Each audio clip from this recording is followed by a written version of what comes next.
ഞാൻ ഭാഗ്യ ഡാൻബൈസിന്റെ സോഷ്യോളജി ഫാക്കൽറ്റിയാണ്. BSOM 162 ഫസ്റ്റ് യൂണിറ്റ് ആണ് നോക്കാൻ പോകുന്നത്. അത് നമ്മുടെ ഫസ്റ്റ് ബ്ലോക്ക് ആയിട്ടുള്ള ഇന്ത്യ ആസ് എ പ്ലൂറൽ സൊസൈറ്റിയിലെ ഫസ്റ്റ് യൂണിറ്റ് ആണ്.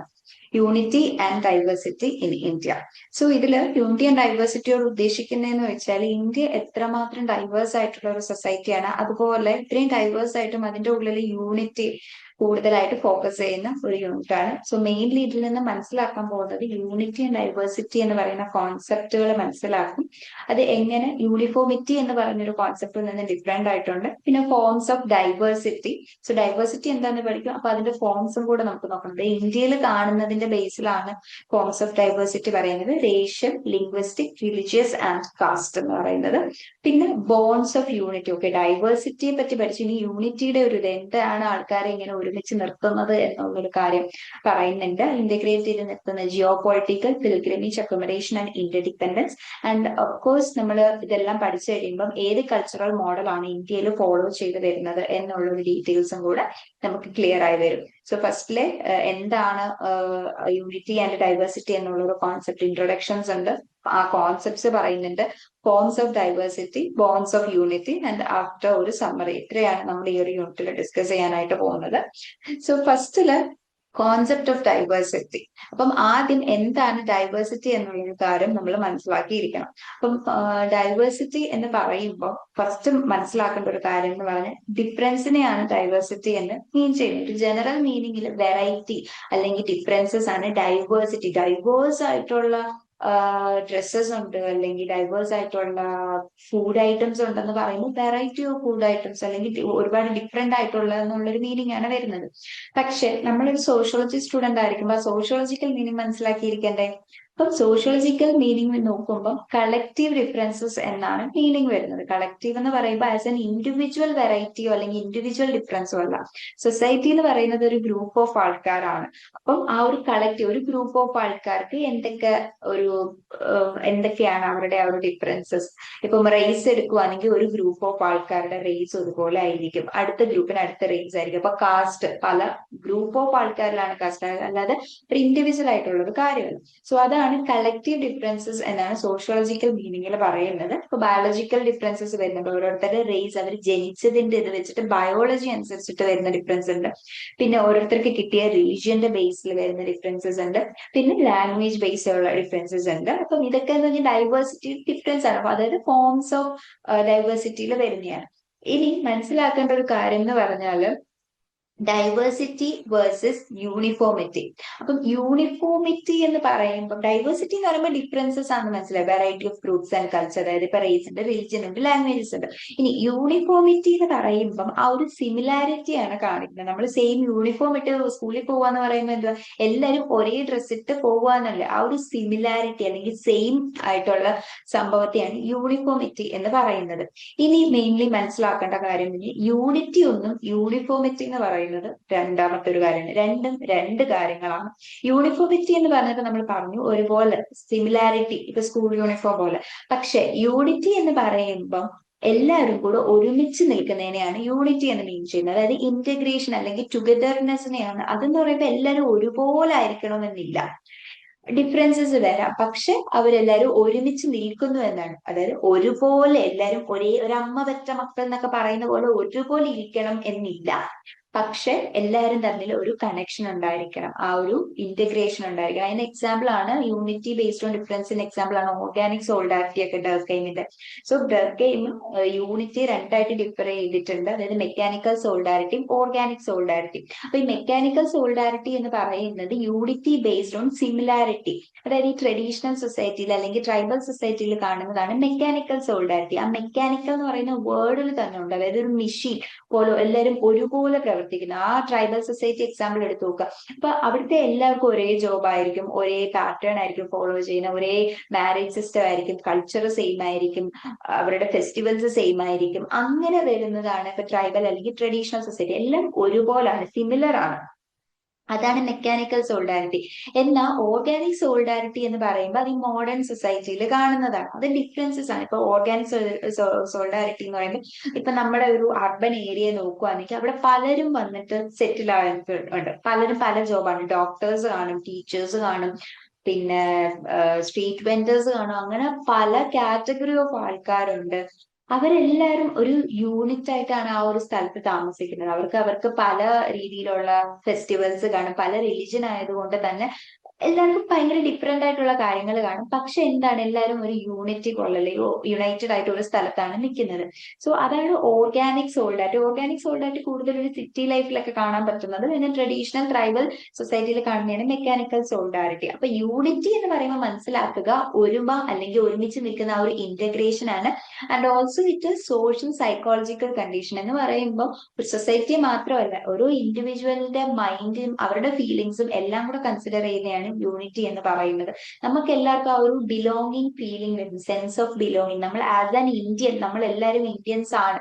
ഒരുപാട് സ്റ്റേറ്റ്സ് ഉണ്ട്, ഒരുപാട് കൺട്രീസ് ഉണ്ട്, ഒരുപാട് ലാംഗ്വേജസ് ഉണ്ട് ഇന്ത്യയിൽ. പക്ഷെ എല്ലായിടത്തും ഇന്ത്യ എന്ന് പറയുന്നത് ഒരു കൺട്രിയാണ്, നമ്മൾ എല്ലാവരും ഇന്ത്യൻസ് ആണ് എന്നുള്ളൊരു ഫീല് വരുന്നില്ല. അതാണ് യൂണിറ്റി എന്ന് പറയുമ്പോൾ. സൊസൈറ്റിയെ മൊത്തത്തിൽ ഹോൾഡ് ചെയ്ത് നിൽക്കുന്ന, ഒരുമിച്ച് ഹോൾഡ് ചെയ്ത് നിൽക്കുന്നതാണ് യൂണിറ്റി എന്ന് പറയുന്നത്. ആൻഡ് ഡർക്കെയിമിന്റെ ക്ലാസിഫിക്കേഷൻ ആണ് mechanical and organic solidarity. And അദ്ദേഹം പറയുന്ന ഒരു കാര്യമുണ്ട്, യൂണിറ്റി എന്ന് പറയുമ്പോൾ യൂണിറ്റി എക്സിസ്റ്റ് ചെയ്യണമെങ്കിൽ അതിന് യൂണിഫോമിറ്റി വേണമെന്നില്ല. കാരണം എല്ലാവരും ഒരുപോലെ ചിന്തിക്കണം അല്ലെങ്കിൽ ഒരുപോലെ പെരുമാറണം, അങ്ങനെ യൂണിഫോം ആയിട്ട് നിൽക്കണമെന്നില്ല. യൂണിറ്റിക്ക് ഡിഫറൻസസ് ഉണ്ട്, അതിൽ തന്നെ ഒരുമിച്ച് നിൽക്കുക എന്നുള്ളതാണ് എന്ത് പറയുന്നത്, യൂണിറ്റി എന്ന് പറയുന്നത്. സോ യൂണിറ്റി ഒരു രീതിയിൽ നമ്മൾ മനസ്സിലാക്കി കഴിഞ്ഞു. ഡൈവേഴ്സിറ്റി എന്താണെന്ന് മനസ്സിലാക്കി.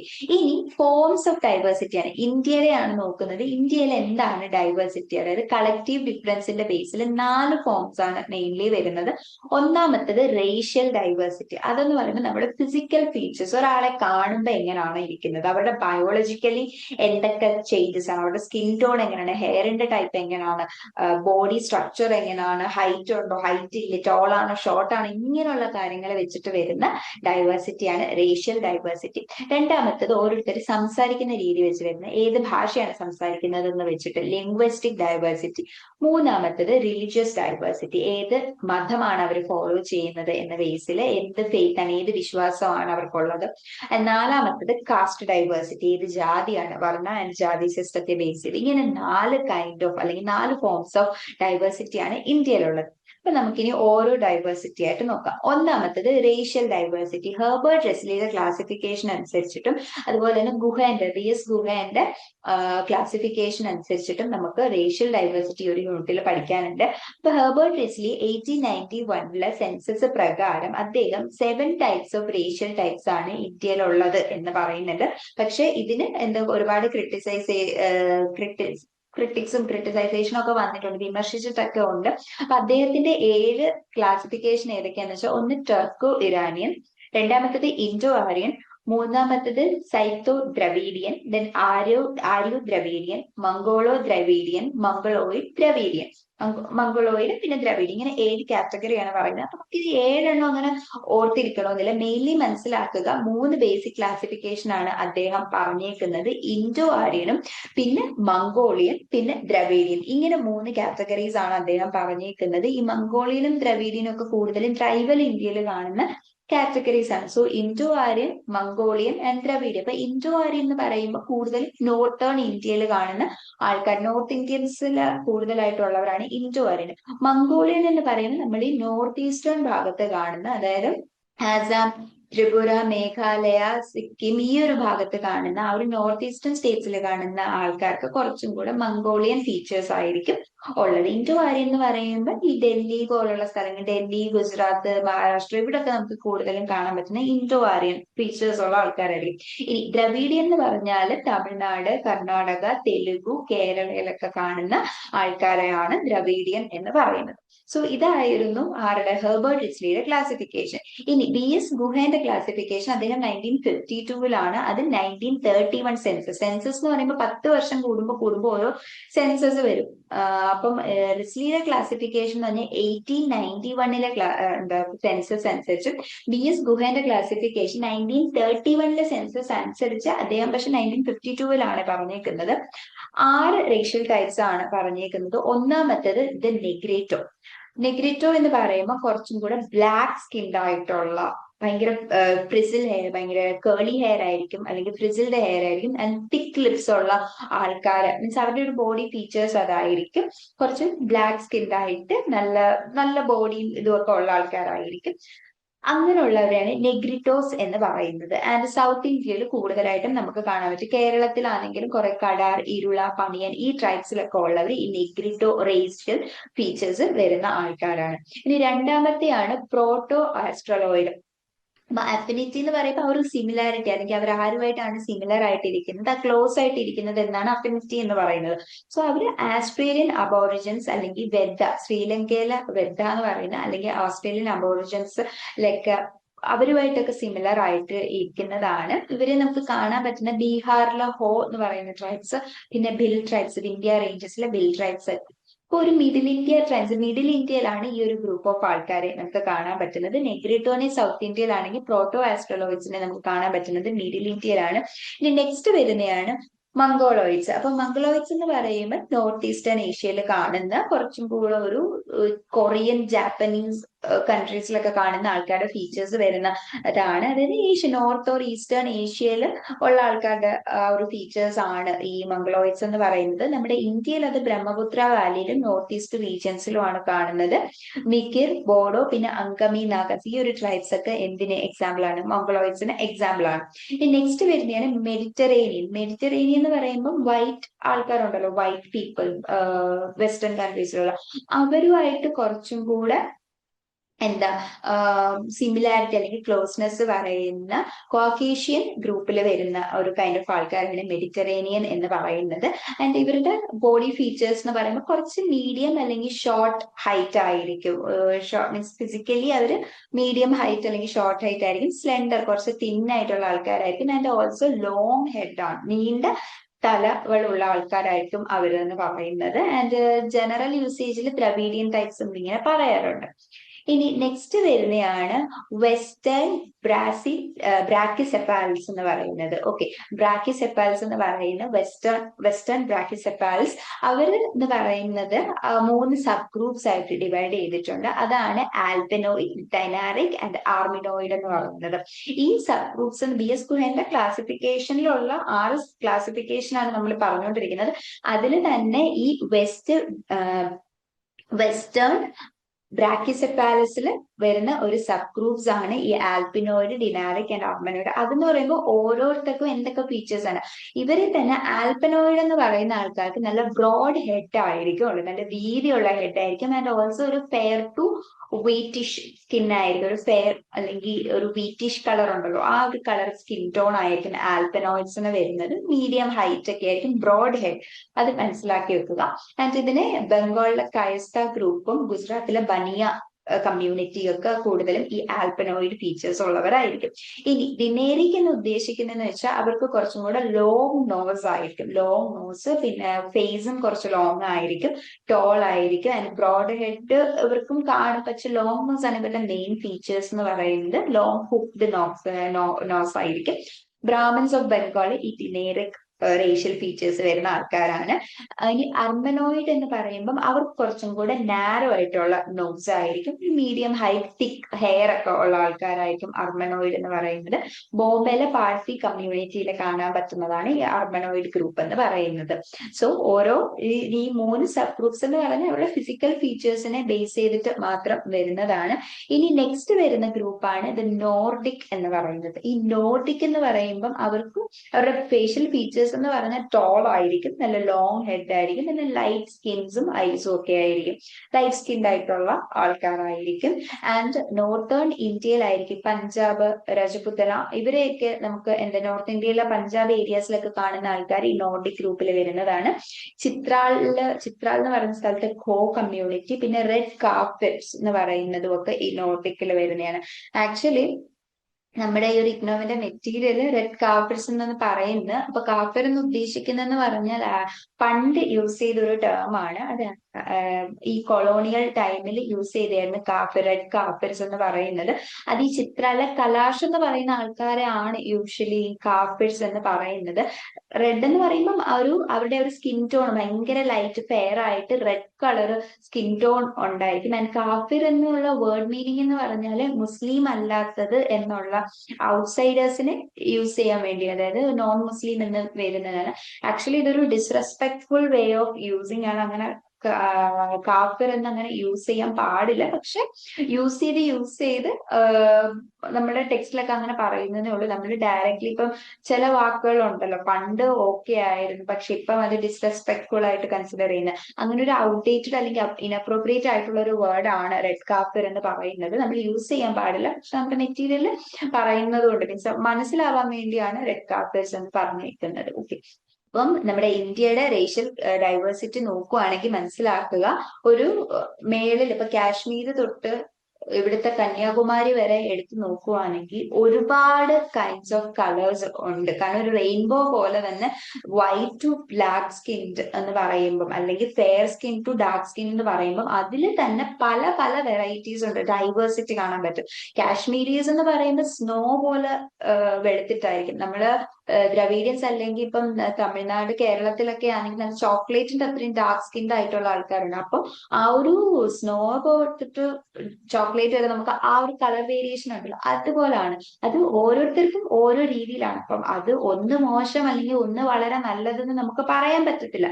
ഡിസ്ക്രിമിനേഷൻസ് കാണിക്കാറുണ്ട് ആൾക്കാർ, പക്ഷെ അതിൽ ഏതാ നല്ലത്, വിവരമുള്ള ആൾക്കാർ അത് ഒരെണ്ണം നല്ലത് ഒരെണ്ണം മോശം എന്ന് നമുക്ക് പറയാൻ പറ്റില്ല. And also as A sociology students നമ്മൾ അങ്ങനെ കൺസിഡർ ചെയ്യാനായിട്ട് പാടില്ല. ഇതെല്ലാം ഒരു സയന്റിഫിക് റീസൺസ് വെച്ചാണ്. കാരണം സൗത്ത് ഇന്ത്യൻസിന് ഡാർക്ക് സ്കിൻ ആവാൻ കാരണം എന്ന് പറഞ്ഞാൽ ഇവിടെ സൺ എക്സ്പോഷർ കൂടുതലാണ്, മെലാനിന്റെ കണ്ടന്റ് കൂടുതൽ വേണം. സൺ എക്സ്പോഷറിൽ നിന്ന് നമുക്ക് പ്രൊട്ടക്റ്റഡ് ആണ്. മെലനിൻ കൂടുമ്പോഴാണ് ആൾക്കാർക്ക് എന്ത് വരുന്നത്, ഡാർക്ക് സ്കിൻ ആയിട്ട് വരുന്നത്. എന്നാൽ നോർത്ത് ഇന്ത്യയിലോട്ട് നോക്കുവാണെങ്കിൽ അവിടെ കൂടുതലും വിന്ററും ഇതുമൊക്കെ വരും. അപ്പം അവർക്ക് വൈറ്റമിൻ ഡി അബ്സോർബ് ചെയ്യണമെങ്കിൽ കുറച്ചും കൂടെ ലൈറ്റ് സ്കിന്നാണ് വേണ്ടത്. അപ്പൊ അങ്ങനെയുള്ള ഓരോ കാര്യങ്ങൾ ജിയോഗ്രഫി ഇതുമൊക്കെ വെച്ചിട്ടാണ് ഓരോ റേസസ് ഫോം ചെയ്യുന്നത്. And nothing is like one is dominant അല്ലെങ്കിൽ വൺ ഇസ് സുപ്പീരിയർ മറ്റേത് ഇൻഫീരിയർ എന്നൊന്നും വിചാരിക്കേണ്ട. And it's like just think that these all are just colours എന്ന് മനസ്സിലാക്കുക.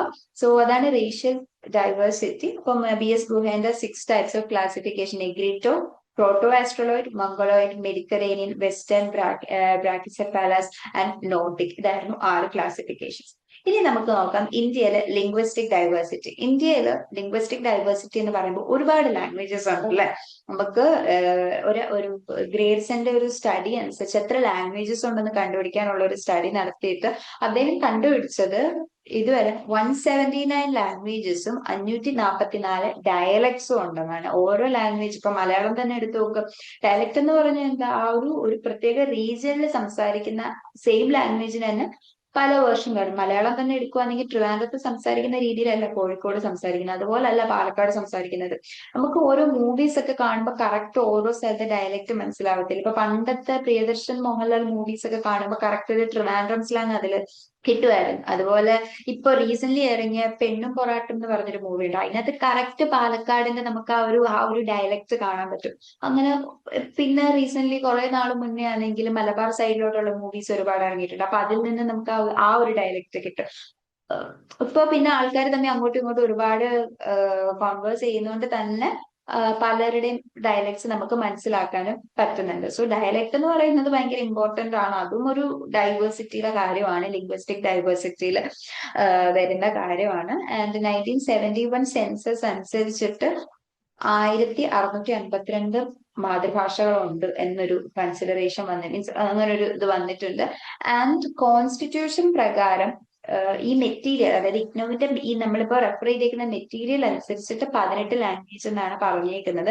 പക്ഷേ കറക്റ്റ് ആയിട്ട് പറയുവാണെങ്കിൽ ഷെഡ്യൂൾ 8 അനുസരിച്ചിട്ട് 22 ലാംഗ്വേജസ് ആണ് കോൺസ്റ്റിറ്റ്യൂഷൻ പറഞ്ഞേക്കുന്നത്. ഇന്ത്യയിൽ ഒഫീഷ്യൽ ആയിട്ട് മീൻസ് അംഗീകരിച്ചിട്ടുള്ള 22 ലാംഗ്വേജസ് ആണ് ഉള്ളത്. 8th ഷെഡ്യൂളിൽ തന്നെയാണ് അത് ലിസ്റ്റ് ചെയ്തിരിക്കുന്നത്. ആദ്യം 18 ഉണ്ടായിരുന്നുള്ളൂ, പിന്നെ കുറച്ച് അമെന്റ്മെന്റ്സ് ഒക്കെ വന്നിട്ട് ഷെഡ്യൂൾഡ് ലാംഗ്വേജസ് 22 ആക്കിയിട്ടുണ്ട്. ആൻഡ് ഈ 22 എന്ന് എന്ന് പറയുമ്പോൾ നമുക്ക് ആസാമീസ് തൊട്ട് ആസാമീസ് തൊട്ട് ഉറുദു വരെ എന്ന് വെച്ചാൽ ആ ഒരു ആൽഫബറ്റിക്കൽ ഓർഡറിൽ പറഞ്ഞാണ്. ഒരുപാട് ലാംഗ്വേജ് ഉണ്ട്. ആസാമീസ്, ബംഗാളി, ബോഡോ, ഡോഗ്രി, പിന്നെ തെലുഗു, കന്നഡ, മലയാളം, കൊങ്കിണി, മൈഥാലി, സാന്താലി, അങ്ങനെ ഒരു ട്രൈബൽ ലാംഗ്വേജസും പിന്നെ നേപ്പാളി വരെ നമ്മുടെ എന്തെങ്കിലും ഇൻക്ലൂഡഡ് ആണ് കോൺസ്റ്റിറ്റ്യൂഷനിൽ. കാരണം ഇന്ത്യയിലെ ആൾക്കാരുണ്ട് അതൊക്കെ സംസാരിക്കുന്നത്. സോ അത് മനസ്സിലാക്കി വെക്കുക. പിന്നെ ലാംഗ്വേജ് ഫാമിലി എന്ന് പറയുമ്പോൾ Indo Aryan family, Dravidian family എന്നുള്ള രീതിയിൽ, അതായത് ദ്രവീഡിയൻ എന്ന് പറയുമ്പോൾ മലയാളം, കന്നഡ, തമിഴ്, തെലുഗു ആണ് ദ്രവീഡിയൻ ലാംഗ്വേജസിൽ വരുന്നത്. അത് ഇന്ത്യയുടെ 20% ഓഫ് പോപ്പുലേഷൻ യൂസ് ചെയ്യുന്നു. ഇൻഡോ ആര്യൻ എന്ന് പറയുമ്പോൾ ഈ ഹിന്ദിയൊക്കെ അതിനകത്ത് വരുന്നതാണ്. And also 75% Indo Aryan languages ആണ് ഇന്ത്യയിൽ യൂസ് ചെയ്യുന്നത്. ആൻഡ് ലിങ്ക് ലാംഗ്വേജസ് ഉണ്ട്, അതായത് സാൻസ്ക്രിറ്റ്, അറബിക്, പേർഷ്യൻ, ഇതൊക്കെ കുറച്ച് ലിങ്ക് ലാംഗ്വേജ് ആണ്. പണ്ടത്തെ ഇന്ത്യൻ പീരീഡിന് നമുക്ക് ഏൻഷ്യൻ, മീഡിയവൽ, മോഡേൺ എന്ന് കാറ്റഗറൈസ് ചെയ്യാം. അപ്പൊ ഏൻഷ്യൻ ഇന്ത്യയിൽ യൂസ് ചെയ്തിരുന്നത് സാൻസ്ക്രിറ്റ് ലാംഗ്വേജ് ആണ്. അതിൽ നിന്നാണ് നമ്മുടെ ദ്രവീഡിയൻ ലാംഗ്വേജസും ഹിന്ദി ഒക്കെ കിട്ടിയിരിക്കുന്നത്. എന്നാൽ മീഡിയവൽ ആയപ്പോഴത്തേക്ക് അറബിക് ഇൻവേഷൻസ് ഒക്കെ ഒരുപാട് നടന്നിട്ടുണ്ട്. പേർഷ്യൻ ഇൻവേഷൻസ്, മുഗൾസ്, ഇവരുടെയൊക്കെ ഇൻഫ്ലുവൻസ് ആണ് അറബിക്കും പേർഷ്യനും നമ്മുടെ ലാംഗ്വേജിലേക്ക് വന്നിട്ടുണ്ട്. അതുകൊണ്ട് മോഡേണിൽ നമുക്ക് ഒഫീഷ്യൽ ലാംഗ്വേജ് ആയിട്ട് അംഗീകരിച്ചേക്കുന്നത് ഹിന്ദി ആൻഡ് ഇംഗ്ലീഷ് ആണ്. ഒരിക്കലും ഹിന്ദിയാണ് നമ്മുടെ രാഷ്ട്രഭാഷ എന്ന് പറയരുത്. ഹിന്ദി, ഇംഗ്ലീഷും ഒഫീഷ്യൽ ലാംഗ്വേജ് ആണ്. ഇന്ത്യക്ക് ഒരു നാഷണൽ ലാംഗ്വേജ് ഇല്ല.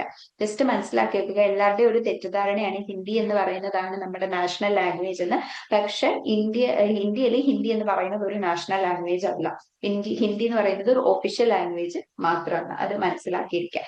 ആൻഡ് അതാണ് ലിംഗ്വിസ്റ്റിക് ഡൈവേഴ്സിറ്റിയിൽ വരുന്നത്. ഇനി നമുക്ക് നോക്കേണ്ടതാണ് റിലീജിയസ് ഡൈവേഴ്സിറ്റി. 1991 സെൻസസ് പ്രകാരം ഉള്ള ഡൈവേഴ്സിറ്റിയുടെ കണക്കാണ്. ഹിന്ദുയിസം ആണ് മെജോറിറ്റി പോപ്പുലേഷൻ, 82.41% വരുന്നുണ്ട്. ഇസ്ലാം ആണ് സെക്കൻഡ് നിൽക്കുന്നത്, 11.67. ക്രിസ്ത്യാനിറ്റി 2.32. നമ്മുടെ കേരളത്തിലും പിന്നെ നോർത്ത് ഈസ്റ്റേൺ ഏരിയയിലാണ് കൂടുതൽ ക്രിസ്ത്യൻ കമ്മ്യൂണിറ്റീസിനെ കാണുന്നത്. ബാക്കി ഇന്ത്യയുടെ ഭാഗത്തൊക്കെ ഭയങ്കര കുറവാണ്. സിക്കിസം എന്ന് പറയുന്നത് 1.99%, ബുദ്ധിസം 0.77%, ജൈനിസം 0.41%. ഇതാണ് ആ ഒരു പോപ്പുലേഷൻ ഡിസ്ട്രിബ്യൂഷൻ, റിലിജന്റെ ബേസിലുള്ള ഒരു പോപ്പുലേഷൻ ഡിസ്ട്രിബ്യൂഷൻ വരുന്നത്. പിന്നെ ഇതിൽ തന്നെ ഇപ്പൊ റിലിജൻ എടുക്കുവാണെങ്കിൽ തന്നെ ഇപ്പൊ ഹിന്ദുയിസം എടുക്കുക, അതിൽ തന്നെ പല പല കാറ്റഗറീസ് ഉണ്ട്. അതായത് ശിവനെ വിശ്വസിക്കുന്നവരുണ്ട്, വിഷ്ണുവിനെ വിശ്വസിക്കുന്നവരുണ്ട്, പിന്നെ ശക്തി എന്ന് പറയുന്ന മീൻസ് ദേവിയെ വിശ്വസിക്കുന്നവരുണ്ട്. അങ്ങനെ പല കൈൻഡ് ഓഫ് ആൾക്കാരുണ്ട്. ഇപ്പൊ ഹിന്ദുയിസത്തിലാണെങ്കിൽ ഓരോ സെക്ട് ആയിട്ട് മാറിയിട്ടുണ്ട്. ശൈവ, ശക്ത, വൈഷ്ണവ, ആര്യ സമാജ് എന്നുള്ള രീതിയിൽ വരുന്നുണ്ട്. ഇനി ഇസ്ലാമിൽ തന്നെ ആണെങ്കിലും സുന്നി ആൻഡ് ഷിയ മുസ്ലിംസ് വരുന്നുണ്ട്. സിഖിസത്തിലാണെങ്കിലും നംദാരി, നിരൻകാരി. അപ്പൊ ഇവർക്കൊക്കെ ഓരോരോ രീതിയിലുള്ള ഫെസ്റ്റിവൽസും അല്ലെങ്കിൽ ഫീച്ചേഴ്സും അവരുടേതായ ഐഡിയോളജീസ് ഒക്കെ ഡിഫറെന്റ് ആണ്. ഇനി ജൈനിസത്തിൽ നമുക്ക് നോക്കുകയാണെങ്കിൽ ദിഗംബർ ആൻഡ് ശ്വേതാംബർ എന്ന് പറഞ്ഞ രണ്ടെണ്ണം ഉണ്ട്. അത് രണ്ടുപേരും രണ്ട് ഡിഫറെന്റ്, അതിൽ തന്നെ ഡൈവേഴ്സിറ്റി ഉണ്ട്. ഇപ്പം ജൈനിസത്തിലെ ദിഗംബർ എന്ന് പറയുമ്പം അവര് കുറച്ചും കൂടെ ഭയങ്കര എന്താ പറയാ റിലീജിയസ് ആയിട്ട് മീൻസ് ഭയങ്കര വിശ്വാസികളായിട്ടുള്ള ആൾക്കാരാണ് ദിഗംബർ. ശ്വേതാംബർ വിശ്വാസികളല്ല എന്നല്ല പറയുന്നത്, അവർ ഭയങ്കര ഡൈഹാർഡ് ആണ്. അവര് ക്ലോത്ത്സ് ഒന്നും മീൻസ് അവര് ധരിക്കത്തില്ല, മീൻസ് ഡ്രസ് ഒന്നും ഇല്ലാതായിരിക്കും ദിഗംബർ ഇതിൽ വിശ്വസിക്കുന്ന ആൾക്കാർ നടക്കുന്നത്. ക്ലോത്ത്സ് യൂസ് ചെയ്തില്ല. ആൻഡ് അവർ സ്ത്രീകളൊന്നും അതിലേക്ക് വരാൻ പാടില്ല, അവർക്ക് അങ്ങനെ ലിബറേഷൻ ഡയറക്ട്ലി കിട്ടാൻ പാടില്ല എന്നൊക്കെ ഒരു ഐഡിയോളജി വരുന്നതാണ് ദിഗംബർ എന്ന് പറയുന്ന കാറ്റഗറി. എന്നാൽ ശ്വേതാംബർ എന്ന് പറയുമ്പോൾ അവര് വൈറ്റ് ക്ലോത്ത്സ് ധരിക്കും ആൻഡ് ഓൾസോ വിമന് ലിബറേഷൻ ആകാം എന്നൊക്കെ പറയുന്നു. അങ്ങനെ ഇതിപ്പോ ദിഗംബർ ശ്വേതാംബർ എന്തിനാ പറഞ്ഞെന്ന് വെച്ചാൽ ഓരോ ഇപ്പൊ ജൈനിസത്തിൽ തന്നെ രണ്ട് കൈൻഡ് ഓഫ് അതിലും ഉണ്ട് ഡൈവേഴ്സിറ്റി എന്ന് മനസ്സിലാക്കുക. ഇപ്പൊ ബുദ്ധിസത്തിലാണെങ്കിൽ ഹീനായൻ, മഹായൻ എന്നും പറഞ്ഞ് രണ്ട് ആൾക്കാർ വരുന്നുണ്ട്. അപ്പം ഈ ജൈനിസത്തിലെ ദിഗംബർ ശ്വേതാംബർ എന്ന് പറഞ്ഞാൽ ദിഗംബർ കുറച്ചും കൂടെ സ്ട്രിക്റ്റ് ആയിട്ടുള്ളൊരു ഗ്രൂപ്പാണ്. എന്നാൽ ശ്വേതാംബർ കമ്പയർഡ് ടു ദിഗംബർ അത്ര സ്ട്രിക്റ്റ് അല്ല. ബുദ്ധിസത്തിൽ ഹീനായൻ, മഹായാൻ ഉണ്ട്. ഹീനായൻ എന്ന് പറയുമ്പോൾ അവർ കുറച്ചും കൂടെ സാൽവേഷൻ അല്ലെങ്കിൽ നിർവാണയിൽ വിശ്വസിക്കുന്നതാണ്. അവരങ്ങനെ ഒരു ബുദ്ധിസത്തില് ബുദ്ധനെ ഒരു ഹ്യൂമൻ ഗോഡായിട്ടൊന്നും കൺസിഡർ ചെയ്യത്തില്ല. അവരങ്ങനെ വലിയ റിച്വൽസ് ഒന്നും ഫോക്കസ് ചെയ്യാതെ ജസ്റ്റ് ഗൗതമ ബുദ്ധ എന്തൊക്കെയാണോ ടീച്ചിങ്സിൽ പറഞ്ഞേക്കുന്നത് അത് ഫോളോ ചെയ്ത് സിമ്പിൾ ആയിട്ട് പോകുന്നതാണ് ഹീനായാന എന്ന് പറയുന്നത്. എന്നാൽ മഹായാന എന്ന് പറയുമ്പം അവര് മറ്റുള്ളവരെയും കൂടെ മീൻസ് ഹീനായാനയിൽ അവർ സ്വന്തമായിട്ട് സാൽവേഷൻ അറ്റൻഡ് ചെയ്യും. മഹായാനിൽ എന്ന് പറഞ്ഞാൽ മറ്റുള്ളവരെയും കൂടെ സാൽവേഷൻ അറ്റൻഡ് ചെയ്യാൻ ഹെൽപ്പ് ചെയ്യും. അല്ലെങ്കിൽ അവർ കുറച്ചും കൂടി റിച്വൽസും ഫെസ്റ്റിവൽസും ഒക്കെ ഫോക്കസ് ചെയ്ത് ബുദ്ധനെ ഒരു ഡിവൈൻ ഫിഗർ ആയിട്ട് കൺസിഡർ ചെയ്യുന്നതാണ് ഈ മഹായാന എന്ന് പറയുന്നത്. അപ്പൊ അത് മനസ്സിലാക്കുക. ഓരോ റിലിജനിലുള്ളിൽ തന്നെയും ഡിഫറെന്റ് കാറ്റഗറീസ് വരുന്നുണ്ട്. ആൻഡ് ഹിന്ദു മുസ്ലിം പോപ്പുലേഷൻ ആണ് ഇന്ത്യയിലെ എല്ലാ ഭാഗത്തും നമുക്ക് കാണാൻ പറ്റുന്നത്. പിന്നെ മറ്റ് റിലിജിയൻസ് ഓരോ മൈനോറിറ്റീസ് ആയിട്ട് നമുക്ക് കാണാൻ പറ്റും. പക്ഷെ ഓൾമോസ്റ്റ് ഹിന്ദു ആൻഡ് മുസ്ലിം എല്ലാ സ്റ്റേറ്റ്സിലും നമുക്ക് നല്ല രീതിയിൽ അത്യാവശ്യം കാണാൻ പറ്റുന്ന അതാണെന്ന് മനസ്സിലാക്കുക. ഇനി നെക്സ്റ്റ് വരുന്നത് കാസ്റ്റ് ഡൈവേഴ്സിറ്റി. കാസ്റ്റില് തന്നെ വർണ്ണ ജാതി രണ്ട് കാര്യങ്ങൾ പഠിക്കണം. ഋഗ്വേദത്തില് പുരുഷ സൂക്തി അനുസരിച്ചിട്ടാണ് ഈ വർണ്ണ എന്ന് പറയുന്ന ഒരു ക്ലാസിഫിക്കേഷൻ വരുന്നത്. അതെന്ന് പറയുമ്പം അന്നത്തെ കാലത്ത്, അതായത് ഋഗ്വേദ മീൻസ് ഏർലി വേദിക് പീരീഡിൽ എന്താ സംഭവിച്ചതെന്ന് വെച്ചാൽ ഓരോരുത്തരുടെ ഒക്കുപേഷൻ ബേസ് ചെയ്തിട്ട് 4 ക്ലാസിഫിക്കേഷൻ പറഞ്ഞൊരു ഫോർ ഫോൾഡ് അവരെന്തൊക്കെ ജോലിയാണ് ചെയ്യുന്നത് എന്നുള്ളതിന്റെ ബേസിൽ മാത്രം. അത് ബ്രാഹ്മൺ, ക്ഷത്രിയ, വൈശ്യ, ശൂദ്ര, ഈ 4 ബ്രാഹ്മിൻസ് എന്ന് പറഞ്ഞാൽ ടീച്ചിങ് ലേണിംഗ് റിലേറ്റഡ് ആയിട്ടുള്ള കാര്യങ്ങൾ. ക്ഷത്രിയ എന്ന് പറയുമ്പോൾ വാരിയർ കമ്മ്യൂണിറ്റിയിലുള്ളത്. ഇപ്പൊ രാജാക്കന്മാരും ഈ മഹാഭാരതത്തിലെ അങ്ങനെയുള്ള ക്യാരക്ടേഴ്സ് ഒക്കെ വരുന്നത് ക്ഷത്രിയ വിഭാഗത്തിലാണ്. ഇനി വൈശ്യ എന്ന് പറയുമ്പോൾ ഈ മർച്ചന്റ് കച്ചവടം ചെയ്യുന്ന ആൾക്കാരായിരുന്നു വൈശ്യ കമ്മ്യൂണിറ്റിയിലുള്ളത്. ആൻഡ് മാനുവൽ സർവീസ്, അതിലും കൂടെ കുറച്ചും കൂടെ താഴത്തെ ലെവലിലുള്ള ജോലികൾ, ക്ലീനിങ് അങ്ങനെയൊക്കെ ഉള്ള സംഭവങ്ങളുണ്ട്, അത് ചെയ്യുന്ന ആൾക്കാർ ശൂദ്ര എന്ന് പറഞ്ഞു. ഇത് ജസ്റ്റ് ഒരു ഒക്കുപേഷന്റെ ബേസിലുള്ളതായിരുന്നു. അല്ലാതെ ആരാണ് വലുത് ചെറുതെന്നുള്ള രീതിയിലൊന്നും വലിയ ഡിസ്ക്രിമിനേഷൻ ഇവിടെ നടക്കുന്നില്ല. ഓക്കെ, സോ വർണ്ണ സിസ്റ്റം അതാണ്. എന്നാൽ ജാതി സിസ്റ്റം വന്നപ്പോഴാണ് കുറച്ചും കൂടെ ഈ ജാതി, നമ്മുടെ ജാതി എന്താണോ മലയാളത്തിൽ ജാതി കൊണ്ട് ഉദ്ദേശിക്കുന്നത് അത് തന്നെയാണ് ഇവിടെയും ജാതി എന്ന് ഉദ്ദേശിക്കുന്നത്.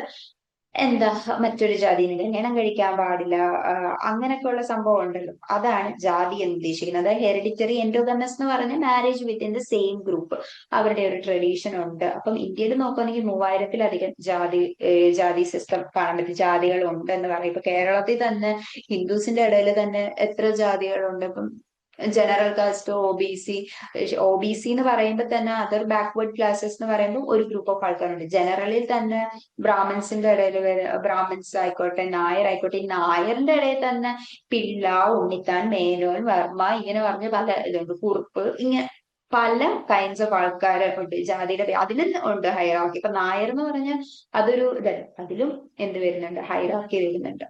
അപ്പം അതുപോലെ തന്നെ ഇപ്പം ഈഴവ, വിശ്വകർമ്മ, ഇങ്ങനെ പല കൈൻഡ് ഓഫ് കാസ്റ്റുകൾ വരുന്നുണ്ട്. അതെല്ലാം എന്താ ജാതി എന്ന് പറയുന്നതാണ്. ആൻഡ് ഓൾസോ അത് എന്താണ്, ഒരെണ്ണം മേളിൽ ഒരെണ്ണം താഴെ എന്ന് പറഞ്ഞ് ഹൈറാർക്കലി ഗ്രേഡഡ് ആണ്. ആൻഡ് അതിന്റെ പേരിലുള്ള ഡിസ്ക്രിമിനേഷൻസും നമുക്ക് ഇന്ത്യയിൽ കാണാനായിട്ട് പറ്റും. കൂടുതലും നമ്മുടെ നാട്ടിൽ കേരളത്തില് ഡിസ്ക്രിമിനേഷൻ ഇല്ലെന്നല്ല പറയുന്നത്, ഓപ്പൺ ആയിട്ട് കാണിക്കാറില്ല. പക്ഷെ നോർത്ത് ഇന്ത്യയിലൊക്കെ നല്ല രീതിയിൽ ഓപ്പൺ ആയിട്ട് കാണും. ആൻഡ് ഓൾസോ ലോവർ കാസ്റ്റിലുള്ളവരെ നല്ല രീതിയിൽ അപ്പർ കാസ്റ്റിലുള്ളവരെ ഹേർട്ട് ചെയ്യാറും ഉണ്ട്. നമ്മുടെ കേരളത്തിൽ അത് കുറവാണ്. ആൻഡ് ഓൾസോ അത് ഡിഫൈൻഡ് ആയിട്ട് കാണാറുമില്ല. സോ മനസ്സിലാക്കുക, കാസ്റ്റ് എന്ന് പറയുമ്പം ഹിന്ദുസിന് മാത്രമുള്ള ഒരു കാര്യമല്ല, കൂടുതൽ ഡിഫൈൻഡ് ആയിട്ട് ഹിന്ദുസ് മേജോറിറ്റി പോപ്പുലേഷൻ ആയതുകൊണ്ട് ഹിന്ദുസിൽ ഡിഫൈൻഡ് ആയിട്ട് കാണാമെന്നേ ഉള്ളൂ. മുസ്ലിംസിന്റെ ഇടയിലും ക്രിസ്ത്യൻസിന്റെ ഇടയിലും സിഖിന്റെ ഇടയിലും എല്ലാം ഈ ഒരു കാസ്റ്റ് സിസ്റ്റം ഉണ്ട്. മുസ്ലിംസിൽ ഷൈഖ്, പത്താൻ എന്ന് പറഞ്ഞ 2 കാസ്റ്റ് നമുക്കറിയാം. ക്രിസ്ത്യൻസിന്റെ ഇടയിലുണ്ട്. സിഖിലാണെങ്കിലും ജട്ട്, മജഹാബി ഇങ്ങനെ പറഞ്ഞിട്ടുള്ള കാസ്റ്റ് ഒക്കെ വരുന്നുണ്ട്. പക്ഷെ ഹിന്ദുസിലുള്ളതാണ് കൂടുതൽ ഫേമസും ആൻഡ് ഓൾസോ കൂടുതൽ ഡിഫൈൻഡ് ആയിട്ട് നിൽക്കുന്നത്, കാരണം മെജോറിറ്റി പോപ്പുലേഷൻ അതായതുകൊണ്ടാണ്. ഇനി അടുത്ത് നമ്മൾക്ക് നോക്കാനുള്ള ഇപ്പൊ ഫോംസ് ഓഫ് ഡൈവേഴ്സിറ്റി കഴിഞ്ഞല്ലോ. ഏതൊക്കെയായിരുന്നു forms of diversity? Racial, linguistic, religious and caste diversity. ഇനി നോക്കാനുള്ളതാണ് unity, bonds of unity in India. So ഇതിനകത്ത് ബോൺസ് ഓഫ് യൂണിറ്റി എന്ന് ഉദ്ദേശിക്കുന്നതെന്ന് പറഞ്ഞാൽ ഇന്ത്യ എത്രയും ഡൈവേഴ്സ് ആണെങ്കിലും ഇതിനെല്ലാവരെയും ഒന്നിച്ച് ചേർക്കുന്ന ഒരു ഡീപ്പ് യൂണിറ്റി ഇതിന്റെ പുറകിലുണ്ട് എന്നുള്ള ഒരു മെക്കാനിസംസ് ഓഫ് ഇന്റഗ്രേഷൻ, എല്ലാവരെയും ഒന്നിച്ച് നിർത്തുന്ന ഒരു സംഭവം ഉണ്ട് എന്നാണ് പറയുന്നത്. അതില് 1911 സെൻസസ് കമ്മീഷൻ ആയിട്ടുള്ള ഹെർബർട്ട് റിസ്ലി, അതായത് നമ്മുടെ ആദ്യത്തെ റിസ്ലിയുടെ ക്ലാസിഫിക്കേഷൻ ഓർമ്മയുണ്ടല്ലോ, റേഷ്യോ ക്ലാസിഫിക്കേഷൻ. അപ്പം അദ്ദേഹം തന്നെ പറഞ്ഞൊരു കാര്യമാണ്, ഇത്രയും ഡൈവേഴ്സ് ആണെങ്കിൽ പോലും ആൾക്കാരെല്ലാവർക്കും, ഈ ഇന്ത്യയിൽ താമസിക്കുന്ന എല്ലാവർക്കും ഒരു സിമിലർ പാറ്റേൺ ഓഫ് ലൈഫ് അല്ലെങ്കിൽ തിങ്കിങ് ഉണ്ട് എന്നുള്ള രീതിയിൽ. അപ്പം ഹിമാലയാസ് ടു കേപ്പ് കൊമോറിനുള്ള ആൾക്കാർ, ഹിമാലയസ് ഉദ്ദേശിക്കുന്നത് നോർത്ത്, കേപ്പ് കൊമോർ എന്ന് പറയുന്നത് എന്താ, കന്യാകുമാരിയാണ്, കന്യാകുമാരിയുടെ പഴയ പേരാണ്. അപ്പൊ ഹിമാലയം തൊട്ട് കന്യാകുമാരി വരെയുള്ള ആൾക്കാർ പല പല ആൾക്കാരാണെങ്കിലും ഇവരുടെ എല്ലാവരുടെയും ഇപ്പൊ ഫാമിലി വാല്യൂസ് എടുക്കുകയാണെങ്കിൽ ഫെസ്റ്റിവൽസ്, സോഷ്യൽ നോംസ്, ഡിഫറൻസസ് ഉണ്ട്, പക്ഷെ എല്ലാം ഒരു സിമിലർ വേയിലാണ് ഫോളോ ചെയ്യുന്നത്. കാരണം ആ ഒരു യൂണിറ്റി ക്രിയേറ്റ് ചെയ്യുക എന്നുള്ളത് തന്നെയാണ് ഇന്ത്യയുടെ മൊത്തത്തിലുള്ള കാര്യം എന്നൊരു രീതിയിലൊരു ഡെഫിനിഷൻ പറയുന്നുണ്ട്. ആൻഡ് ഈ ഒരു ടോപ്പിക്ക് നമ്മൾ ഡീൽ ചെയ്യാൻ പോകുന്നത് നാല് ടോപ്പിക് വെച്ചാണ്. Geo political unity, institution of pilgrimage, tradition of accommodation and tradition of interdependence. First നമുക്ക് നോക്കാം ജിയോ പൊളിറ്റിക്കൽ യൂണിറ്റി. ജിയോ എന്ന് പറയുമ്പോൾ എന്താ? ജിയോഗ്രഫിക്കൽ അതായത് ഒരു കൺട്രിയിലെ ഫിസിക്കൽ ഏരിയാസ്. ഒരിടത്ത് മഞ്ഞായിരിക്കും, ഒരിടത്ത് നല്ല ഡെസേർട്ട് ആയിരിക്കും. അപ്പം ആ ഒരു ജിയോഗ്രഫി ഉണ്ടല്ലോ, ഇന്ത്യയിൽ പല പല ജിയോഗ്രഫി ഉണ്ട്. അപ്പൊ ആ ഒരു ബൗണ്ടറി, ഒരു ഫിസിക്കൽ ഏരിയ, നമ്മളെല്ലാവരും പല പല ഇതാണെങ്കിൽ നമ്മളെല്ലാവരും ഇന്ത്യൻസ് ആണ്, ആ ഒരു ബൗണ്ടറി കീപ്പ് ചെയ്യുന്നതാണ് ജിയോഗ്രഫിക്കൽ എന്ന് ഉദ്ദേശിക്കുന്നത്. ഇനി പൊളിറ്റിക്കൽ എന്ന് ഉദ്ദേശിക്കുമ്പോൾ നമ്മളെല്ലാവരും ഒറ്റ കോൺസ്റ്റിറ്റ്യൂഷനേ ഉള്ളൂ, അത് വെച്ചിട്ടാണ് ലോസ് ആൻഡ് അതോറിറ്റീസ് മെയിൻറ്റെയിൻ ചെയ്യുന്നത്. ആ ഒരു കൺസിഡറേഷൻ വെച്ചിട്ടാണ് ജിയോ പൊളിറ്റിക്കൽ എന്ന് ഉദ്ദേശിക്കുന്നത്. One land and one political system. So ആ ഒരു യൂണിറ്റി ഓഫ് കോഴ്സ് ഉണ്ട്. ആൻഡ് ഇന്ത്യയുടെ ജിയോ പൊളിറ്റിക്കൽ യൂണിറ്റി, അതായത് വൺ ലാൻഡ് വൺ പൊളിറ്റിക്കൽ എന്ന് പറഞ്ഞാൽ പണ്ടേ മനസ്സിലാക്കിയിട്ടുള്ളതാണ്. ഇപ്പൊ മോഡേൺ ടൈംസിലല്ല ഈ ഒരു കോൺസെപ്റ്റ് ഒന്നും വന്നേക്കുന്നത്. പണ്ടത്തെ, അതായത് ഈ സിയേഴ്സ് ഓഫ് റൂൾ, സിയേഴ്സ് എന്ന് പറയുമ്പോൾ സ്കോളേഴ്സിനെയാണ് ഉദ്ദേശിച്ചേക്കുന്നത്. അതായത് ഏൻഷ്യൻ തിങ്കേഴ്സ്, അവരാണ്. ആ ഒരു യൂണിറ്റി അവര് പണ്ടൊട്ടേ കണ്ടിട്ടുണ്ട്. ആൻഡ് ഋഗ്വേദയിലാണെങ്കിലും അശോക എംപറർ ആ ഒരു സമയത്ത് എഡിക്സ്, അദ്ദേഹത്തിന്റെ ഈ കല്ലുകളിൽ എഴുതി വെക്കുമല്ലോ, ആ എഡിക്സിലും ഒക്കെ ഈ ഒരു യൂണിറ്റി നമുക്ക് കാണാനായിട്ട് പറ്റും. ഋഗ്വേദത്തിലാണെങ്കിൽ ആ ഒരു കൾച്ചറൽ യൂണിറ്റി പറ്റും. സംസ്കൃതത്തിൽ ഒരുപാട് ലിറ്ററേച്ചേഴ്സ് ഒക്കെ ഉണ്ട്, അതിലാണെങ്കിൽ ആ ഒരു കോമൺ സിവിലൈസേഷനെ പറ്റി പറയുന്നുണ്ട്. ഇനി ഭാരതവർഷ എന്ന് പറയുന്ന ആ ഒരു പേരെന്ന് പറഞ്ഞാൽ ഇന്ത്യക്കുള്ള ആ ഒരു പേരാണ് ഭാരതവർഷ എന്ന് പറയുന്നത്. പിന്നെ ചക്രവർത്തി എന്ന് പറയുമ്പം ഒരു ചക്രവർത്തി, ആ ഒരു യൂണിവേഴ്സൽ റൂളർ, മീൻസ് എല്ലാവർക്കും കൂടെ വേണ്ടി, രാജാവ് എന്നുള്ളതല്ല, ചക്രവർത്തി എന്ന് പറയുന്നത് എംപറർ ആണ്, ആ ഒരു സാമ്രാജ്യത്തിന്റെ സാമ്രാട്ട് എന്നുള്ള ഒരു മീനിങ് ആണ്. ഒരു യൂണിവേഴ്സൽ റൂളർ, അവിടെയും ആ വൺ യൂണിവേഴ്സൽ റൂളർ എന്ന് പറയുമ്പോൾ ആ ഒരു യൂണിറ്റി ആണ് കാണിക്കുന്നത്. പിന്നെ ഏകഛത്രാധിപത്യ, ആ ഒരു വേർഡ് മീനിങ്, ഏകഛത്രാധിപത്യ എന്ന് പറഞ്ഞത്, ഏക എന്ന് പറഞ്ഞാൽ എന്താ? വൺ. ഛത്ര എന്ന് പറഞ്ഞാൽ എന്താ? ഹിന്ദിയിലും സംസ്കൃതത്തിലൊക്കെ ഛത്ര എന്ന് പറഞ്ഞാൽ കുട എന്നാണ്, അപ്പൊ അംബ്രല്ല.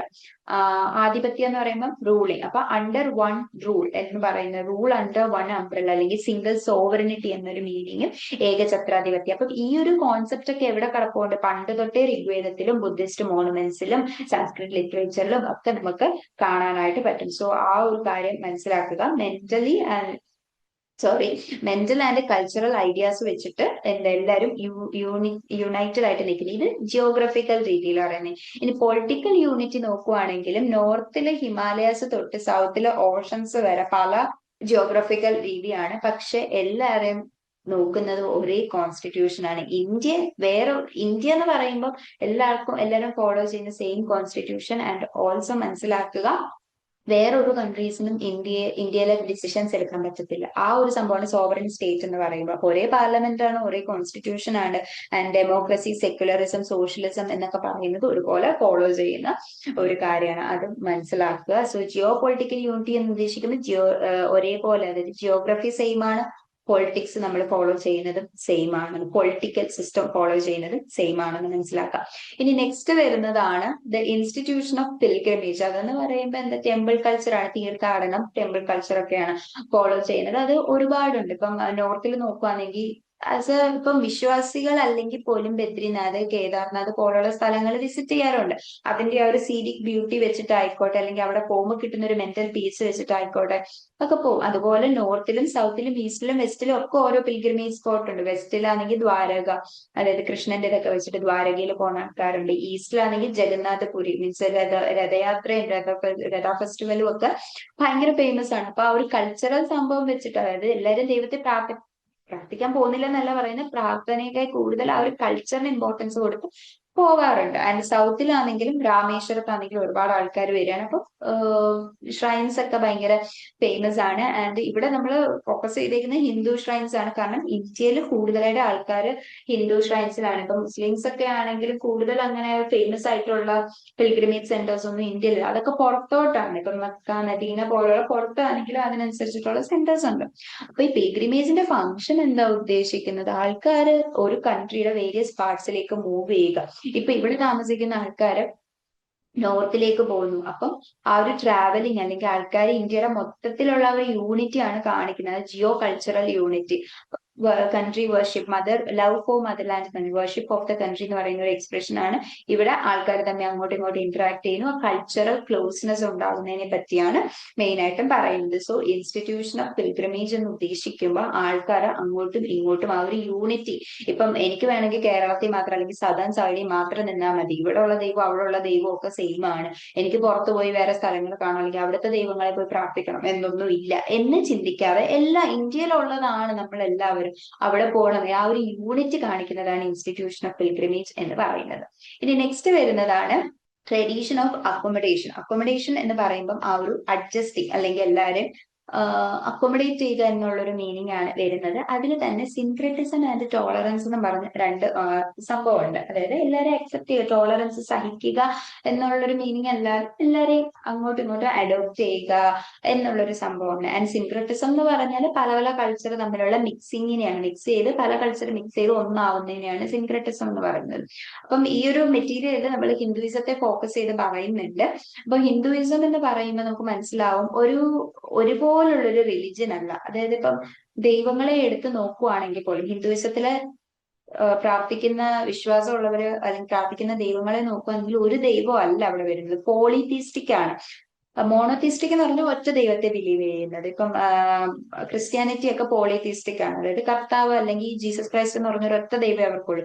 എന്നാൽ പോളിതീസ്റ്റിക് ആണ് ഹിന്ദുയിസത്തിലൊക്കെ ഫോളോ ചെയ്യുന്നത്. അതായത് ശിവൻ, ബ്രഹ്മാവ്, വിഷ്ണു, അയ്യപ്പൻ അല്ലെങ്കിൽ ദേവികളുടെ ഇപ്പൊ പാർവതി, ലക്ഷ്മി, ഇങ്ങനെ ഒരുപാട് ദൈവന്മാര് ഉണ്ട്. അപ്പം ഒരു ഗ്രൂപ്പ് ഓഫ് ഇതുണ്ട്. ആൻഡ് ഓൾസോ ഹിന്ദുയിസത്തിന്റെ ഒരു കാര്യം എന്ന് പറയുമ്പോൾ അക്കോമഡേറ്റിംഗ് ആണ്. അതായത് അക്കോമഡേറ്റിംഗ് എന്ന് ഉദ്ദേശിക്കുന്നത് ഇന്ത്യ ഈസ് ബേസിക്കലി ഒരു ഹിന്ദു കൺട്രി ആയിരുന്നു പണ്ട്. ആൾക്കാർ വന്നു, മുസ്ലിംസ് വരുന്നുണ്ട്, ക്രിസ്ത്യൻസ് വരുന്നുണ്ട്, സിഖ്, അങ്ങനെ ഓരോ ഗ്രൂപ്പ് ഓഫ് ആൾക്കാർ വന്നു. അവർക്ക് എല്ലാവർക്കും ഇവിടെ അക്കോമഡേറ്റ് ചെയ്യാനായിട്ട് പറ്റിയിട്ടുണ്ട്. അപ്പം അതിന് മെയിൻ ആയിട്ടൊരു റീസൺ എന്ന് പറഞ്ഞാൽ ഹിന്ദുയിസം എന്ന് പറയുന്നത് മീൻസ് ആൾക്കാർ ഹിന്ദു ബിലീഫ് സിസ്റ്റം ഫോളോ ചെയ്ത ആൾക്കാർ കുറച്ചും കൂടെ അക്കോമഡേറ്റിംഗ് ആയിരുന്നു. ആൾക്കാരെ, പുതിയ ആൾക്കാരെ വരാനും, ഇന്ത്യ എന്ന് പറയുമ്പോൾ അവർ യൂണിറ്റി ഫോക്കസ് ചെയ്തിട്ടുണ്ട്. അപ്പൊ പുതിയ ആൾക്കാരെ വരുന്നത് കൊണ്ടൊന്നും അവർക്കൊരു പ്രശ്നം ഇല്ലായിരുന്നു. സോ അക്കോമഡേറ്റിംഗ് എന്ന് ഉദ്ദേശിക്കുന്ന അതാണ്. ഗ്രേറ്റ് അപ്പൊ അതിൽ തന്നെ രണ്ട് സംഭവമായിട്ട് ഡിവൈഡ് ചെയ്തിട്ടുണ്ട്, സാൻസ്ക്രിറ്റിക് ആൻഡ് പോപ്പുലർ എന്നുള്ള രീതിയിൽ. അപ്പം ഇതിലെന്ന് പറയുന്നത് great tradition and little tradition എന്ന് പറയുന്ന ഒരു കോൺസെപ്റ്റ് ഉണ്ട്. അത് റോബർട്ട് റെഡ്ഫീൽഡിന്റെ ഒരു കോൺസെപ്റ്റ് ആണ് ഗ്രേറ്റ് ട്രഡീഷൻ. ഗ്രേറ്റ് ട്രഡീഷൻ എന്ന് ഉദ്ദേശിക്കുമ്പം ഒരു എഡ്യൂക്കേറ്റഡ് ആയിട്ടുള്ള അല്ലെങ്കിൽ കുറച്ച് എലൈറ്റ് ടോപ്പ് പൊസിഷനിൽ നിൽക്കുന്ന ആൾക്കാരുടെ ട്രഡീഷൻ, അതായത് ഇന്ത്യയിൽ റിട്ടൺ ആയിട്ടുള്ള അല്ലെങ്കിൽ ഫോമൽ ഇന്ത്യയിൽ ഒരുപാട് കാണുന്ന ഒരു ട്രഡീഷനെയാണ് ഗ്രേറ്റ് ട്രഡീഷൻ എന്ന് പറയുന്നത്. ഇപ്പൊ വേദാസിൽ പറയുന്നത് അല്ലെങ്കിൽ ക്ലാസിക്കൽ ഹിന്ദു ഫിലോസഫിയിൽ പറയുന്നതൊക്കെ ഗ്രേറ്റ് ട്രഡീഷൻ സാൻസ്ക്രിറ്റിക് ആയിട്ട് വരുന്നത്. ഇനി ലിറ്റിൽ ട്രഡീഷൻ എന്ന് പറയുമ്പോൾ വില്ലേജിലുള്ളവരും കോമൺ പീപ്പിൾസും ഫോക്കസ് ചെയ്യുന്ന, അല്ലെങ്കിൽ അവർ അതങ്ങനെ എഴുതിയൊന്നും വെച്ചിട്ടില്ല, ഇൻഫോർമൽ. ഇപ്പൊ ട്രൈബൽ കമ്മ്യൂണിറ്റി ഒക്കെ പറയത്തില്ലേ, ഇപ്പൊ നാടോടികൾ അല്ലെങ്കിൽ നാടൻ പാട്ടുകൾ, അങ്ങനെയൊക്കെ ഉള്ള കുറച്ച് ലോക്കൽ ആയിട്ടുള്ള ആൾക്കാർ ഫോക്കസ് ചെയ്യുന്ന കൾച്ചറിനെയാണ് ലിറ്റിൽ ട്രഡീഷൻ എന്ന് പറയുന്നത്. അപ്പം ഇവിടെ എന്ന് പറയുമ്പോൾ രണ്ടും എന്ത് ചെയ്യുന്നുണ്ട്, ഇന്ററാക്ട് ചെയ്യുന്നുണ്ട്. സാൻസ്ക്രിറ്റിക്കും അതുപോലെ തന്നെ പോപ്പുലർ ഗ്രേറ്റ് ട്രഡീഷനും ലിറ്റിൽ ട്രഡീഷനും ഫോക്കസ് ചെയ്തുകൊണ്ട് അങ്ങനെ ഒരു ക്ലാസിഫിക്കേഷൻ പറയുന്നുണ്ട്. ആൻഡ് നെക്സ്റ്റ് വരുന്നത് നോൺ പ്രോസെലിറ്റൈസിങ് എന്ന് പറയുന്നതാണ്. അത് എന്താ ഉദ്ദേശിക്കുന്നതെന്ന് പറഞ്ഞാൽ ഹിന്ദുയിസം എന്ന് പറയുന്ന റിലിജിയൻ എന്ന് പറയുന്നത് പ്രോസെലിറ്റൈസിങ് ആയിട്ടൊരു റിലിജൻ അല്ല. അത് എന്താ മീൻ ചെയ്യുന്നതെന്ന് വെച്ചാൽ ഭയങ്കരമായിട്ട് എഫേർട്ട് എടുത്ത് ആൾക്കാരെ ഹിന്ദുയിസത്തിലോട്ട് കൺവേർട്ട് ചെയ്യാൻ ഹിന്ദുയിസം നിൽക്കില്ല.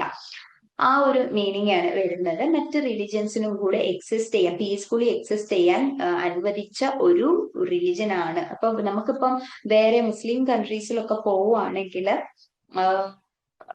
നമ്മുടെ ഇന്ത്യ എന്ന് പറയുമ്പോൾ കുറച്ചും കൂടെ വെൽക്കമിങ് ആയിട്ടുള്ളൊരു കൺട്രി ആയിരുന്നു. ഈവൻ ഹിന്ദുയിസം എന്ന് പറയുന്ന ഒരു റിലിജൻ ആണെങ്കിലും പുറത്തൊക്കെ പോവുകയാണെങ്കിൽ നമുക്ക് അത്രയും വെൽക്കമിങ് ആയിട്ട് തോന്നണമെന്നില്ല വേറൊരു religion. So tolerance and accommodation കാരണം എന്ത് ചെയ്തിട്ടുണ്ട്, ഒരുപാട് റിലീജിയൻസ് ഇന്ത്യയിൽ ഉണ്ട്, എക്സിസ്റ്റ് ചെയ്ത് വന്നിട്ടുണ്ട്. ആ ഒരു കോ existence, mechanisms of co existence നമുക്ക് കാണാൻ പറ്റും.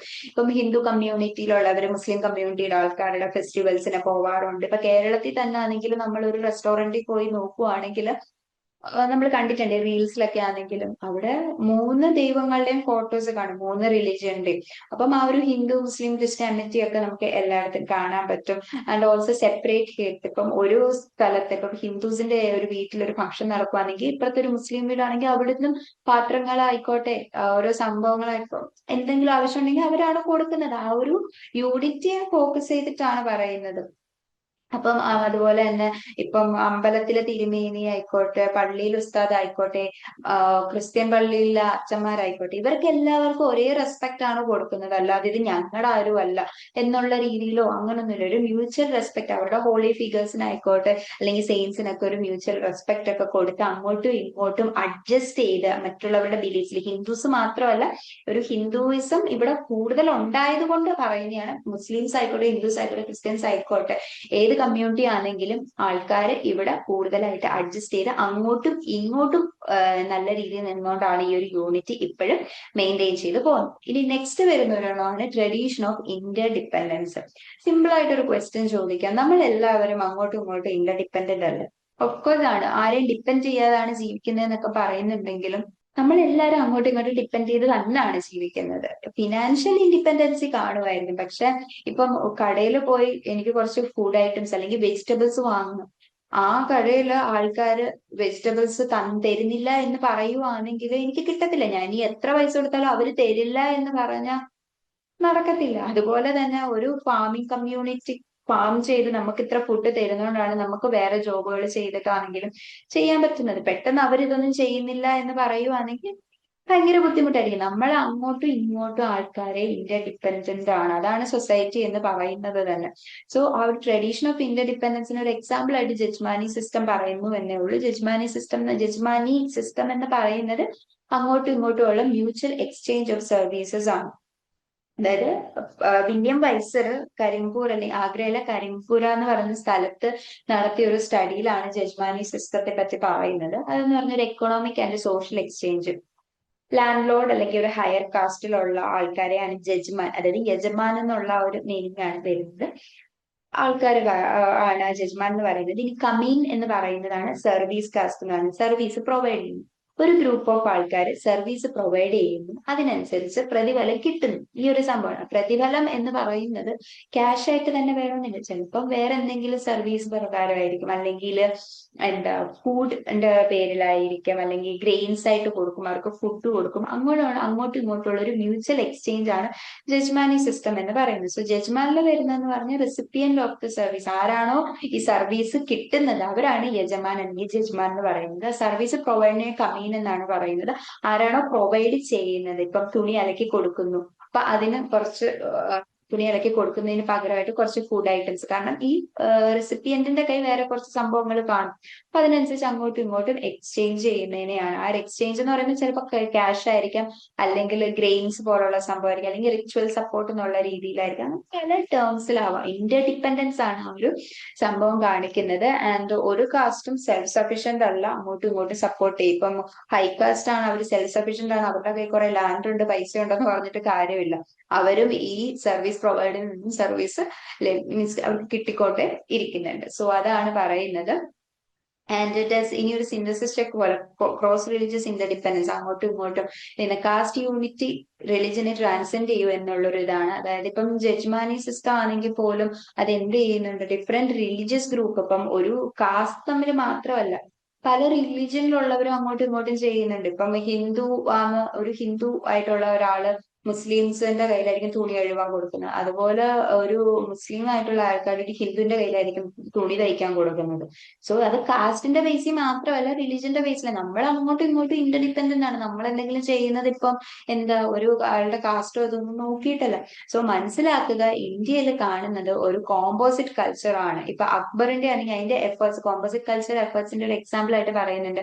അക്ബർ ദിൻ ഇല്ലാഹി എന്ന് പറഞ്ഞൊരു റിലീജിയൻ കൊണ്ടുവന്നിട്ടുണ്ട്. അതെന്ന് പറഞ്ഞാൽ ഹിന്ദുയിസത്തിലെ ഇസ്ലാമിസത്തിലെയും നല്ല കുറച്ച് കാര്യങ്ങൾ ചേർത്ത് ഉണ്ടാക്കിയ ഒരു റിലിജൻ ആണ് ദീൻ ഇലാഹി എന്ന് പറയുന്നത്. പിന്നെ കബീർ, ഗുരുനാനക്, മഹാത്മാഗാന്ധി ഇവരെല്ലാവരും ആ ഒരു കോമ്പോസിറ്റ് കൾച്ചർ എന്ത് ചെയ്ത് ഫോക്കസ് ചെയ്തിട്ടുള്ള ആൾക്കാരാണ്. സോ മനസ്സിലാക്കുക, ഇന്ത്യയിലെ ഒരു കോമ്പോസിറ്റ് കൾച്ചർ മോഡൽ ആണ്, അല്ലാതെ യൂണിഫോം കൾച്ചർ. എല്ലാവരും ഒരുപോലെ ചിന്തിക്കണം, ഒരേപോലെ പോകണം എന്ന് പറഞ്ഞൊരു യൂണിഫോം കൾച്ചർ അല്ല ഫോളോ ചെയ്യുന്നത്. കോമ്പോസിറ്റ് കൾച്ചർ ആണ് ഇന്ത്യയിൽ ഫോളോ ചെയ്തുകൊണ്ടിരിക്കുന്നത്. ആൻഡ് മനസ്സിലാക്കേണ്ട ഒരു കാര്യം എന്ന് പറഞ്ഞാൽ ഇന്ത്യയിൽ എല്ലാവരും യുണൈറ്റഡ് ആണ് എന്നൊരു കോൺസെപ്റ്റ് നമുക്ക് മനസ്സിലാക്കി വരുന്നുണ്ട്. അതുകൊണ്ട് തന്നെയാണ് ഇന്ത്യ സ്റ്റിൽ എക്സിസ്റ്റ് ചെയ്യുന്നത്. പക്ഷേ എന്നും പറഞ്ഞ് എല്ലാം സ്മൂത്ത് ആയിട്ടാണ് നടക്കുന്നത് എന്ന് വിചാരിക്കാൻ പാടില്ല നമ്മൾ. കാരണം സ്മൂത്ത് ആയിട്ട് മാത്രമല്ല, ഹിന്ദു മുസ്ലിം തമ്മിലുള്ള റയോട്ട്സ് ഉണ്ട്, ബാബരി മസ്ജിദിന്റെ ഇഷ്യൂസ് ഉണ്ട്, ഗുജറാത്ത് റയോട്ട്സ് ഉണ്ട്, കമ്മ്യൂണിറ്റീസ് തമ്മിൽ അങ്ങോട്ടും ഇങ്ങോട്ടും പ്രശ്നമൊക്കെ നടക്കാറുണ്ട്. പിന്നെ ഈ ഇൻഡിപെൻഡൻസ് നടന്ന സമയത്ത് ഒരുപാട് പേര് ഇവിടെ നിന്ന് പാകിസ്ഥാനിലേക്ക് പോയിട്ടുണ്ട്, പാകിസ്ഥാനിൽ നിന്ന് ഹിന്ദുസ് ഇങ്ങോട്ട് വന്നിട്ടുണ്ട്, അങ്ങനെ കുറച്ച് റൈവൽറീസ് നടന്നിട്ടുണ്ട്.